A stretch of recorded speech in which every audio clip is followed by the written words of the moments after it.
នេះអ្នកទាំងអស់គ្នាប្រទេសឈើបុរាណណាឥឡូវយើងកម្របានឃើញមែនតើឥឡូវខ្ញុំបានជួបតាមផ្លូវនេះគាត់នៅរក្សាប្រទេសឈើបុរាណយើងប្រើប្រាស់កាត់គោណាហើយនិយាយទៅគាត់ដាក់ទង់ជាតិទៀតបានថាគាត់ជាអ្នកអភិរក្សនៃរបស់បុរាណប្រទេសគោបុរាណយើងឥឡូវកម្របានឃើញមែនតើយើងបាត់បង់អត្តសញ្ញាណចង់អស់ហើយអ្នកនរគ្នាដោយសារតែសម័យទំនើបណាប៉ុន្តែឃើញគាត់នៅរក្សាអត្តសញ្ញាណគាត់ចងទង់ជាតិដាក់ខាងលើទៀតហើយគោគាត់គឺស្មើគ្នាស្អាតស្អាតណាអាទិឈើគាត់ហ្នឹងក៏បែបស្នៃរឿងថែមថយរចនាបថខ្លះដែរហើយគោគាត់ល្អមែនតើគោមកគោហ្នឹងណាសមគ្នាមែនតើ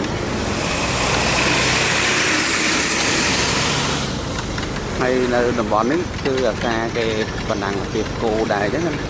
បណ្ដាំងអាជីពគោបណ្ដាំងពិធីបុណ្យគ្រប់គ្នាគាត់ហ្នឹងឃើញ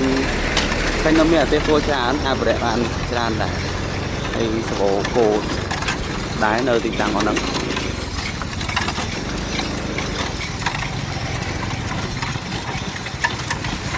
ចឹងហ្នឹងពីកាត់ជួបគាត់ឥឡូវថតវីដេអូជាចែករំលែក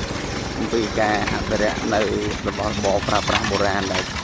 ជិតបាត់បង់អត្តសញ្ញាណហ្នឹង10-20ឆ្នាំទៀតមិនដឹងថាទៅជាយ៉ាងណាទេហើយគាត់បកាត់ថ្ងៃក្តៅហើយឆ្លាញ់គោមកគូគាត់នេះស្មើគ្នាស្អាតមែនតើគឺឆ្លាញ់គាត់លើកទង់ជាតិទៀតឡយជួយចុច like ជួយ share ផងដើម្បីឲ្យបាន reach បានផ្ញើឃើញទៅដល់បរទេសពីអត្តសញ្ញាណប្រទេសគោយើងពីដើមណាសិនជាបានជួយចុច like ជួយ share មកបានដើម្បីទាំងអស់គ្នាអ្នកនេះមានទង់ជាតិថ្មីយ៉ាងទៀតឡយមែនតើគាត់បោះឡើងលើផ្លូវជាតិទៀតណាផ្លូវដែលមានគ្រឿងចាក់មានឡានមានម៉ូតូហើយគាត់គឺមានប្រទេសគោអភិរក្សអមយ៉ាងបងប្អូនដែរ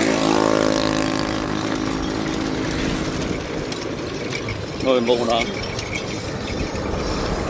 លយហ្នឹងនេះ